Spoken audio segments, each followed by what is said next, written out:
Hello, AO. Happy Wednesday, everybody.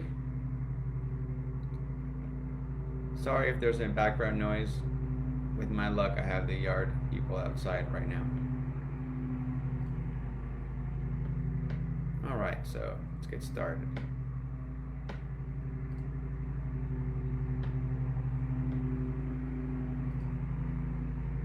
Okay, so first question I have today is by Zach. Zach asks, how do you hold employees accountable when they lose or misplace equipment for a project, any amount of money? He's got his company's Diamond State Technologies, and he specializes in working with access control and automation and cameras and security systems. And one of his guys recently misplaced a $700 piece of hardware, causing him to have to basically order a new one and claim it lost. His previous company said that they basically took the money out of his paycheck, but they seemed unfair. Their equipment's pretty expensive. It just didn't seem right with him. Wasn't sure what to do about it. Well, my first piece of advice from personal experience would be that you have to, whatever you do, you got to do it prior to anything going missing or breaking. So you need to set up a system and some kind of expectations for what happens when things go missing before things go missing. With this one, I don't know that I would even go do anything about. I would call it a $700 lesson that you didn't have a proper process or system in place for when things go missing or break. I can relate to this because one of my businesses is a high-end glass gallery with very fragile, expensive glass art. So we have a policy that we let everybody know from the very beginning when they get hired, and it's part of the employment agreement that they have to sign. That when they get hired, basically says, if you ever steal from us, we're going to prosecute. If you don't show up to work, you're going to get fired. Blah blah blah blah. And if you break anything in the gallery over X amount of money, we're going to handle it like this. And it says the first time you break something, there's no cost. We basically take the freebie unless it's over $1,000, and then you're charged 50% of it. The second time you break it, doesn't matter what the cost is, you're paying for 50% of the value. The third time, I believe it's like 70%. The fourth time it goes up, and by the fifth time you break or lose something, you're responsible for 100% of that item's value. And this is retail value, and for us, because we buy at wholesale, sell at retail, so that's why it starts at 50%. That's really our cost. So that no matter what, the employee is going to cover the cost of that. But if they keep doing it, they eventually are going to be paying the true value of that item if they break it, and it climbs up to that. Essentially encouraging them not to continue to break things or drop things or lose things if they do. I've had this policy in place for 10 years. It has rarely had to put into place, and when it was put into place, the person was very understanding and knew what was coming, and usually had the action because they did something that they weren't supposed to do. They didn't handle it properly, and it was something that was justifiable. Obviously, there's always exceptions that can be made, and you as the business owner can always decide to make an exception. But I would say put in a policy immediately. If things go missing, this is how we handle it, and there has to be some kind of repercussion. You mentioned, seeming unfair to charge an employee. We charge them. We take it right out of their paycheck. We don't charge them the full amount at first, at least. But you could even do like a breakdown. Like say, if you lose something, we're going to charge you, but we'll take it off the next 4 paychecks. It gets broken up into 4 payments. But I would say from experience, if you don't hold them liable for what they lose and break, and somehow charge them for it or make them have to pay for it in some way, then things are going to keep getting lost or broken. There's no incentive for them not to lose or break things at that point. So that's my 2 cents from my own experience. Hope that helps, Zach. Next, we have Kristen. And Kristen says, any advice and tips on how to handle running a business with a family member who is micromanaging and afraid of change? She's starting her first phase of taking over the father's business after 30 years, and she's going to eventually be running it while he's still a majority shareholder. She's going to be training, learning how everything works. She has worked there before and is still running it as he did in the 1970s. There are a few updates that need to be made, especially for growth. He is kind of open but afraid. It's hard to get him to see me as an adult because I'm ultimately still his daughter. Looking for strategies to build trust, become a valued asset, and trusted team member. Communication strategies for old school to new school changes. Thank you. All right. Well, this is a little bit personalized because it's a family member and no one's going to really understand the situation better than you. But some general feedback that I have from advice of just being able to relate, as in trying to come in somewhere and add new systems to an old process or change things for somebody that's been doing it in a certain way, not necessarily with a family member, but I have found that, some of the key things is come in humble. Don't come in as a know-it-all. Don't come in saying how all these things need to be different or this should be better this way or that way. You're clearly just now at the beginning or the starting first phase of taking this over. So be very humble and just learn. Just learn it all. Learn the 30-year-old systems from the 70s, inside and out. Once you know them very well and are an expert at them, then you might be able to have a better position at speaking about why they're not so good. But trying to act like not that you don't, but trying to, acting like you know the better way, even if you do, to somebody that's been doing this around for 30 years and you haven't even taken the time to learn it their way, it's going to be hard for them to even listen. So that would be the main thing. Remain and stay humble, especially early on. Also, another note would be when proposing any type of change, definitely have support ready of why it's a better decision for the business, not the new 2021 way that the young daughter wants to change up because the old system's old school, but the better way that's actually a better system for the better of the business. So even if it is the new technology way or whatever this new improvement might be, don't approach it from that angle. Approach it from the angle of this is a better system for the better of the business. And as long as you're making these decisions or these suggestions with the better of the business in mind and nothing else, and you can show that with support, it's hard for anybody that wants the better of the business, like a majority shareholder, family or not, to not be supportive of that. But it has to, in my opinion, has to be approached, or should be approached from that angle for it to be easier for both parties to accept it, take it in, digest it, consider it, even be open to it. Because it's for the better of the business. It's not because I want, she wants, because it's new, because it's old, because anything other than it's just the better for the business, and here's why. Also, another advice would be before trying to make any large changes, or before suggesting large changes, suggest little changes and then prove yourself with the little changes. So almost take it like, you want to work your way up the ladder in improving yourself with something more and more considerable until you're so trusted that when you go suggest some dramatic, crazy company-wide change, you've already proven yourself with everything below that all the way up to that, and it's easy for somebody to consider, take, and accept your suggestion.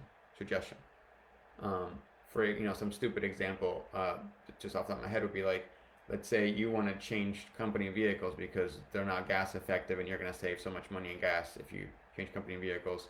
If you, assuming, I don't know what kind of business this is exactly, but if you were in that business that you have vehicles. Well, before you go suggest to change company vehicles, why don't you look into suggesting changing something much simpler? Maybe the water dispenser in the employee area has been broken for 3 years, and it would really boost employee morale if we just get a new fountain with some filtered water for them, before we worry about boosting morale with some nice new interiors on the company vehicles. Not the best example, but you get the point. Find small improvements that are really don't cost anything, whether they get butchered or not, to prove yourself, deliver them above and beyond, execute perfectly, get the results that you said were going to happen from these improvements, and then work your way up on the level of importance or the degree of seriousness of these improvements. And then that person that you're going to, that you're trying to get their blessing, won't even notice that you're asking for something a little bit more serious every time. And before you know it, in 6 months or in a year, you're suggesting that you should relocate the entire enterprise. And it's not a crazy suggestion because you're built up to that. All right. Hopefully that helps. If anything, for all of you, always you can DM me on the side and I'd be happy to chat with you. Rarely anybody does, so feel free to do so. Next person we got here, Quad I'm sorry if I'm saying that incorrectly. He's asking, how soon is it too soon in regards to scaling? Well, this is going to be, I imagine this is going to be way different depending on who you ask, but my opinion is never too soon. You can fix things, improve things, and pivot things as you go. So if you're sitting around waiting for something to be ready to do something, sometimes you end up doing things way later than you needed to, sometimes missing on an opportunity. So I'd say it's never too soon. If you have an idea, then you have what you need. Start taking action on that idea. To, I guess, get more specific or literal or more step by step and just saying never too soon, definitely prioritize on crystallizing that vision. You said, I would love to get my vision. Chris, so I never read your background. Let me read it here. I'm an owner operator of my construction business. I'm 23 years old. So there can be a lack of credibility that follows that. I would love to get my vision crystallized and put into motion. However, I feel I will face people that may not want to work for a 23-year-old. So definitely get that vision crystallized. Talk to a coach. Reach out on AO. Talk to Sean. Show somebody your vision. Get their feedback. You don't have to have the final product. Just get some kind of vision down that you know where you're headed. And then get to work. And yeah, there's going to be people that don't want to work for a 23-year-old, and just don't hire those people. There's plenty of people out there. Don't dwell on those. Dwell on the ones that are excited to work for you, that see the passion you have and the vision that you're sharing, and the drive that a 23-year-old business owner has. And you'll find that there's going to be everyone's not going to be a perfect fit for you. There's going to be workers that don't want to work for you, and there's some that do, and just hire the ones that do. The way you present yourself, the way you pitch the jobs are going to affect that. So also, if you're getting a lot of people that don't want to work for you and very little that do, think about how you're presenting yourself, how you're pitching the job, how you're describing the job, how you're talking to these people. You can be a leader at any age, I think. It's all about how you present yourself. A lot of times you can talk to somebody on the phone and, about a job, even do a phone interview, do all this, and they'll have a full impression of what they think of you, and they haven't even seen you or met you, and they don't even know how old you are. And you could have that, that image of you already pre-laid out before they even meet you. So the first thing they see isn't this young 23-year-old. They've already made their mind up of this respectable leader, business owner looking to recruit more help. And by the time they meet you, it's irrelevant that you're 23. At that point, they're just excited to get that last interview in person to get the job. So don't dwell on the fact that you're young and the fact that some won't care. Just focus on the ones that do care, and focus on putting out the right image, so that you aren't maybe coming off as a young person that would maybe have less people wanting to work for them. But it's all about how you present yourself. Okay, so that's good for that one, I think. Hopefully that helped. Next person is Nigel. Nigel asks, what do I need in place before I start bringing in other people to be franchisees of my business? He's at the very background question.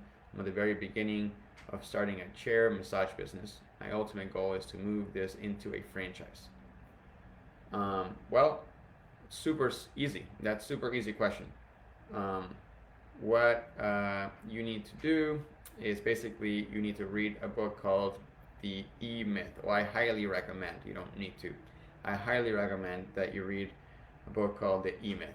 The E-Myth, and then follow that book. If you read that book and you follow that book, you will be set for franchising. But if that's not the answer you were looking for, you need systems and processes. You need systems and processes that work and that are working. So you also need to put them into action with a proof of concept or 2 or 3 that have these processes and systems in action exactly as you would want somebody else to execute them, the same way that they would execute them, and they're working. So it's your proof of concept. It's not a proof until it's been working for a little bit of time. So it needs to be functional, operating, showing results, and then you have a proof of concept. So processes, systems, and proof of concept will be what you need. But the best way to do that would really, if you haven't, is to read that book. That book changed my life. I franchise, and I thought I knew what I need to do to franchise, and I did not know what I need to do to franchise, and I didn't really understand it. And in general, that book is great for any business. It really shows why most businesses fail and some don't. And the some that don't are very much like a franchise, whether you franchise or not. So the whole book is about taking the franchise model, whether or not you franchise, and applying it to any small business, and increasing your chances for success by doing so. And then steps along the way. Super good book. So hopefully that helps. If you have any more questions after reading that, reach out. But definitely start with the E-Myth. And any coach or even member in this group will most likely know this book and be able to point you in the right direction if you need more questions. Thanks, Nigel. Hopefully that helps. Let's see. Next we have Kristen. Kristen has asking any ideas you would use to take control of our sales process with our golf course clients in order to increase profits. Background in the business, they have 13 pro shop clients.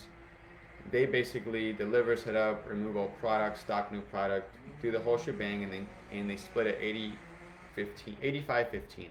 They get 85%. The golf shop gets 15%, but they don't do anything other than provide shelf space, is what it sounds like, and then ring stuff up. They don't have their own staff at the shops. The golf stores use their own staff. The golf pros, etc., already sell the product. Each shop has their own POS system that handles everything in their building, including their retail items and more. And then a physical count is done each month, and that's how they basically track what sells, put it on a spreadsheet, and then email invoices every month. They're wondering how to increase our revenue. They all use different POS. I'm not sure they would agree to have the same.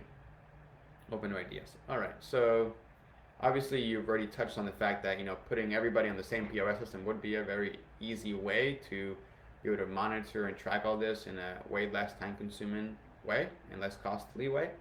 But if that's not an option, then we're not going to dwell on that. So the next step would be, you're not asking anything of these people. Would it be too much to ask for a weekly Excel report of their sales? And I would approach it in one of two ways. I could say, hey, if you don't mind, we love to get, assuming that these are all remote cloud-based register systems like most businesses have. Maybe these are old school ones that aren't on the cloud, but requesting cloud-based access with limited access, just as a shift leader would have, or some other employee in the business that can see sales data but can't make any bigger changes, and let them know that it's for the sole purpose of pulling a weekly report or monthly report out that you can use to generate their invoices. If they won't give you access, then request that the ultimatum would be like, can you do this, or would you prefer that you provide us a report on a monthly basis or a weekly basis, and then they export a CSV file from their POS and send it to you on a weekly basis. If you can get this from them and get this kind of more automated, then that alone will shave time, because now you can start billing them based on the report, and then you can just do spot checks. Instead of every month having to physically count every single golf pro shop, you can randomly count one shop every month and just have a random pick. So they all have a chance, they're a 10%-ish chance that they're going to get checked that month.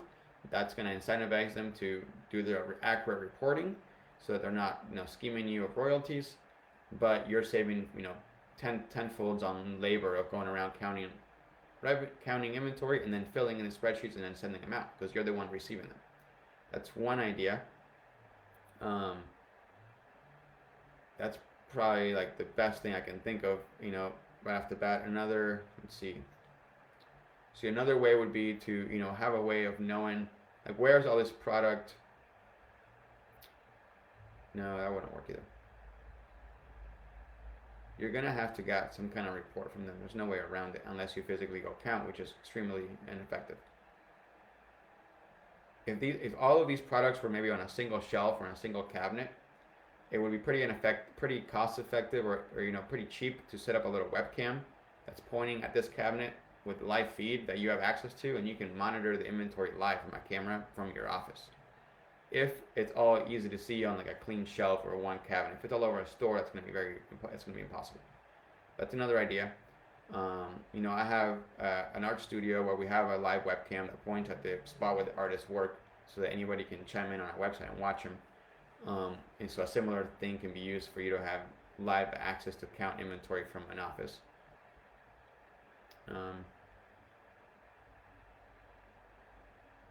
And yeah, that's all I got. Chat with me on the side if you want to brainstorm farther, but you gotta figure out a way to get them to do a weekly report submitted, and or give you access to be able to pull out a report yourself.